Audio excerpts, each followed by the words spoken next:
Welcome back to your live continuing official Toy Fair 2015 coverage at the Jacob K. Javits Center on BeTerrific in New York City. I'm Michael Artsis. Thanks so much for joining us. I am so excited. There are a lot of ways to connect to us, first of all. I want to tell you about that. You can download our app, and please do. It's a great app, and it allows you to take us on the road. We can update you all the time with what's going on, and you can engage with us. Of course, you can also watch all our archived and our live content there. It is app.beterrific.com. Don't forget, hit us up on Twitter and Instagram at BeTerrificTV. In addition to that, you can email us, connect@beterrific.com. But here's the best way to get us right now in real time and participate in the ongoing conversation. Get your questions asked on air. Go to beterrific.com/live. Go to the IRC chat under the live video player. Join either with a guest login or create your own login so that we know who you are and you can come back often and start joining the conversation. We'll ask your questions on air live. We're monitoring that IRC chat and also the GeekBeat IRC chat because we're syndicating to geekbeat.tv and also planet5d.com. Two of our great syndication partners. We have many of them. All right, we have Nancy Zwiers on. She is a Funosopher studying Funosophy, and she is here to talk about gender and play and a whole lot more. Nancy, thanks so much for joining us. I am excited. What do you think of Toy Fair? How amazing is this place? I love Toy Fair. This is my 25th Toy Fair. You don't look old enough to have said that because they don't let anybody under the age of 18 in unless you're modeling a product. So were you here at 5 modeling a product? You know what? Playing with toys all the time keeps you young. Yes, it does. 25 Toy Fairs. How has it changed? I think there's a lot more exhibitors now. We used to have a toy building. Now everything is under one roof. I think that there's a lot of technology that's coming into play with toys nowadays that didn't exist before. So it's just been a really fun journey all along the way. It is a lot of fun, and I think this is our first. Congratulations, by the way. I think that's your silver anniversary. Is that correct? I think so. Yeah, congratulations on that. Thank you. And our folks were watching in the break the two-time silver medalist, Brianne, goalie for the Team USA hockey team. So it's kind of a nice linkage. Nice round linkage. Yeah. This is our first one, and I've wanted to come since I was a little kid. It is unbelievable. Talk about gender and play and what a Funosopher does, and talk about Funosophy. Okay. Well, I've been in the industry for 25 years, and Funosophy is my consulting company that I've had for the last 15 years. Prior to that, I worked at Mattel, and I ran worldwide marketing for Barbie. So little girls are my specialty, but I love children of all ages. And over the course of the years that I've been in business as a chief Funosopher, I've worked with over 150 different companies in the industry and have seen it all. And it's just been a really fun journey. I've been helping various companies from the startups all the way to the biggest players with their brand building efforts, anything having to do with building a branded business. Like it all starts with product and then goes from there. What was the toy that surprised you the most where you thought, you know what, I don't know if this is going to be a hit, and it came out of the gate and was just amazing? Great question. There was a product, I would say maybe 10 years ago, that had it was from Spin Master, and it was a product that invited girls to learn how to do ballet through video. And I thought it was kind of strange, and I wasn't really a believer in it. And it ended up being very successful. So that is certainly a surprise in the one direction. And then I've had lots of surprises in the other direction, too, where you think, oh, my gosh, this is going to be a hit. And then it just kind of, and I'm telling you, toys is an art. It is not a science. It's a hard business, right? It's not. I mean, people think it's so easy. I just come up with this idea and boom, it's done. Everybody has good ideas. There's a lot that goes into it, including marketing and PR and all sorts of other stuff. Right. And getting the right distribution, the right shelf space, all sorts of other stuff. What about your favorite toy growing up? Do you have something that just sticks in your mind that was your favorite? Well, it's really a toss-up between my chocolate factory and my spirograph. What is the spirograph? Oh, that's like they were discs, and you would just I remember those. and they made beautiful designs Sure. just by going around like this. And it had like a little pen. And yeah, it, yeah. That's Oh. very cool. All right, so what about gender and play? How important does gender play into what we give our kids to play with? Okay. Especially today. Can a girl play with a truck? Can a boy play with a doll? So first of all, let me say that there are some distinctive age segments in the business of play. There are kids 0 to 2 that play a certain way, and then about 2 to 3 up to age, say, 6, they play a certain way, and then age 7 and up, they play a certain way. So for the first 2 years of life, gender really is immaterial. Boys and girls, little infants and toddlers play exactly the same. And they're really playing to explore their physical world through their 5 senses and through their motion.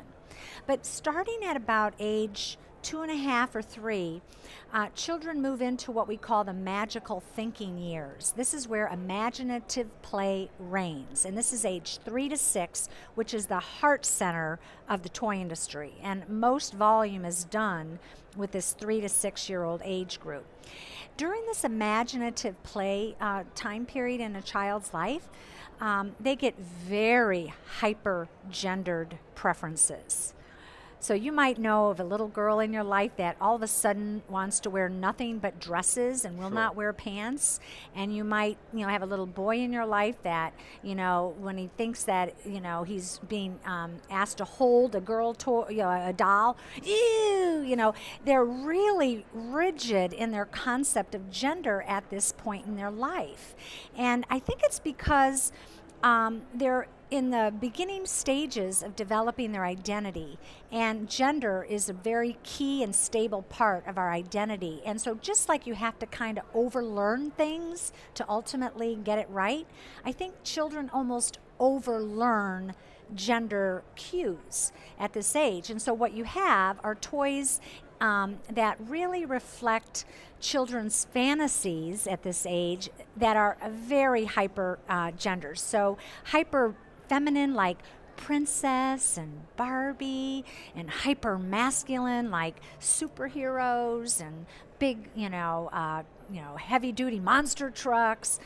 So there's a lot of gender preferences that come into play in the toy industry, no pun intended. And a lot of people think that we need to empower girls so that they want to play more like boys. And I do not ascribe to that philosophy. So I've got 2 questions for you. First of all, I do want to say DP, who's watching in the chat room, loved the spirograph, thought it made amazing, beautiful, and genius designs, and he had one. And also, I want to stop you for a second and ask you, my wife is desperate to know this. Her name is Jill, wonderful woman. She wants to know why Jack, my 21-month-old, is so, and so many other boys are so into trains at such a young age. What is the fascination with trains? Boys' brains are wired to notice movement. They are very caught up in movement, and I think trains represent motion, movement. I think that there's certainly this fascination with numerous kinds of storylines that are revolve around trains. I don't know if Jack plays with Thomas the Tank. Absolutely, yeah. It's a beautiful toy line that really taps into boys' love of movement, vehicle play, and then also what I love about train play is you can set up the world. Sure. So that's a really fun thing too. But it's interesting. Girls' brains are wired to care more about what things look like, and boys' brains are wired to care more about how things move. So you said that you don't necessarily think that girls should be empowered, quote unquote, to play like boys or be asked to play like boys. But I mean, I would feel like, to me, girls and boys should just play with what they want to play with, and that's it. Exactly. So nothing should be forced on them. Is that what you're saying? Yes, I think there's a lot of well-meaning adults who care about empowerment of women in society that think that the key to doing that is to start them young, and they project their agenda onto little girls in So particular. if a girl wants to pick up a wiffle ball bat and go play wiffle ball, let her play wiffle ball. Or if she wants to pick up a train and go play with a train, let her play with it. Like I do with my son, we walk into the toy store and I say, Jack, what do you like? That's all I say. I just let him pick out what he wants. Right. Obviously within reason. He doesn't have the credit card in his hand. I do. But I mean, as far as like what he's interested in is his choice. Now, people buy him gifts, and certainly we have to start somewhere. But the reality is that I let him pick what he wants. So Jack actually has a cooking set. He likes cooking, and he. So I believe in that. Okay. So, there are people that would say, no, we have to do it a certain way. Girls have to play with frilly stuff. Boys have to play with masculine stuff. That's out the window too. Absolutely. I am very much a believer that nature programs for success. Play is an inner biological drive. And we know this because animals play, and we also know that the core play patterns that have existed since we've been recording them, human history, they stay the same across all geographies, across time periods. They just get dressed up differently. So this is a biological drive. And I really believe that it's our job to honor the children's preferences in play and to support their natural preferences. It's very interesting. I've talked to people in all communities and all walks of life. I've talked to, I know that there are probably a lot of people out there who would say, well, if you let a girl play with, boy stuff, she's going to become, her sexual preference is going to change. And if you have a boy playing with girl stuff, his sexual preference is going to change. And I think since the dawn of time, there have been tomboys, and there have been boys who play with girl stuff. And I really believe, from what I know, it doesn't matter. And every person who's got a sexual preference is a different way than what mine is, it seems to feel that it's innate and is instinctual and it's just the way it is. So if that were the case, then it really doesn't matter what they play with.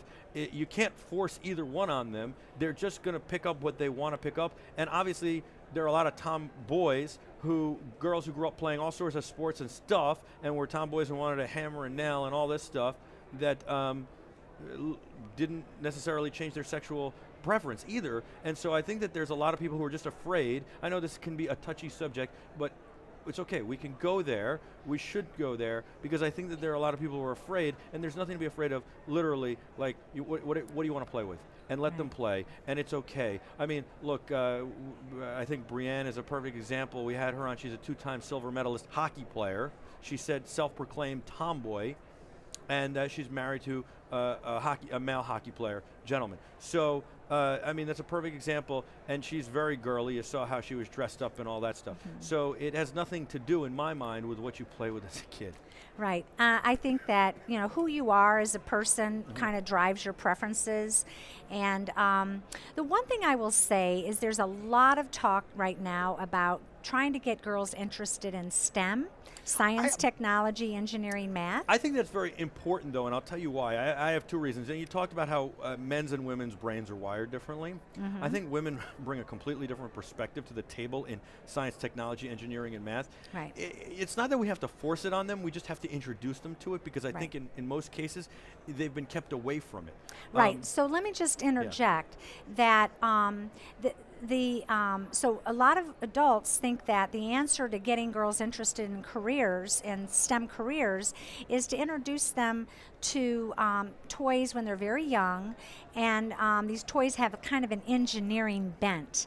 And the fact of the matter is, what we know is that spatial relations is what drives, talent in engineering, and any kind of manipulative play in 3-dimensional space with your object manipulation is a way to develop the brain connections that will support careers in STEM. So if you give a little girl a beading set with beautiful colored beads and she's beading, that's preparation for a career in STEM. You do not have to give a little girl gears in order to get her interested in STEM down the road. That's very interesting. I like that, and I like that we're getting somewhere with this, and we're sharing a lot of good information, especially a lot of good parenting information there as well.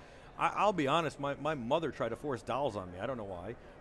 Bought me a Cabbage Patch doll, fought for it in the craze of the Cabbage Patch stuff. Bought me a Barbie doll. I categorically rejected all of this stuff, by the way, and she couldn't understand it. Felt that she was making me a more well-rounded person, which probably explains a lot about me. But I literally categorically rejected it. I wasn't interested at all. Right. I did certainly love stuffed animals as a kid, and took them everywhere. But I think it's different. And so you can't, I really believe you cannot force, nobody told me not to play with the dolls. They were given to me. You cannot force something on somebody who doesn't want it, especially a kid. Kids so strong-willed. So Well, I think this is very interesting, and I Mm-hmm. like that, it's not, we've been trying to point out, it's not just, there are a lot of aspects of all sorts of different kinds of play, and there's so many great different kinds of play that really build so many different things. So like you said, the beading can lead into STEM.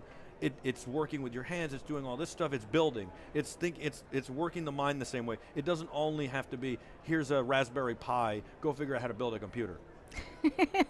Exactly. And I love the idea of parents introducing different toys to their children so they can discover what their child likes to do. So there's nothing wrong Is with there anything that should be off limits? anything that is age graded inappropriately is probably not safe. And I know you spoke to Yep. Joan about that. So, that I think is important. I think there's also a lot of things that parents are sensitive to in terms of not wanting their child to grow up too soon. And so that's a parental choice and preference. So there might be, for example, I know when I used to work on Barbie, and there were a lot of naysayers in Barbie. I myself love Barbie. And when Bratz came out, adults thought they looked too sexual, and they didn't want to buy the dolls for their daughters. And so that's certainly a subjective kind of preference. But by and large, most parents, and we know this from research, and we know this from reality, most parents want to delight their child with toys. That's why they buy toys, is to delight their child. And even when they're not 100% in support of it, it's like, ooh, I'm not so sure I want my daughter to play like princess because I don't want her to grow up and think that someone's going to take care of her. But if their daughter falls in love with Elsa from Frozen, they want to give it to her. Right. And I think that's fine. I think that's good. I think maybe it's the parents' responsibility later on to also teach them that this is a fantasy, this is a fictional story, and that there is a difference. Not that maybe Mr. Perfect isn't going to come sweep you off your feet and have take care of you the rest of your life if that's what you want, and you maybe can be lucky enough to find that, but that the reality is what you're talking about is a story and a fantasy. There's a difference between a movie or a cartoon or whatever, and I think a lot of times we have trouble these days maybe blurring those lines or not separating those lines enough. Right. And so I think you bring up good points. So to recap, it really doesn't matter what your children play with. You should let them play with anything, and you shouldn't force toys on them. If your boy wants to play with Barbie, let him have it. And if your girl wants to play with Tonka toys, go for it. Yes. Play is nature's way to help us learn, grow, and develop, and nature programs for success. And so let your child play the way they're naturally inclined to, give them an array of toys, discover what their interests are, and then support it. I think that's great advice. Really, really great advice. Okay. Thank you so much, Nancy. Thank you. You're definitely a funosopher, and it's definitely funosophy. Thank you, cool. And good luck with Jack. Enjoy every moment. Thank you. It's been a blast. It's been unbelievable. Just watching him figure things out and learn every single day.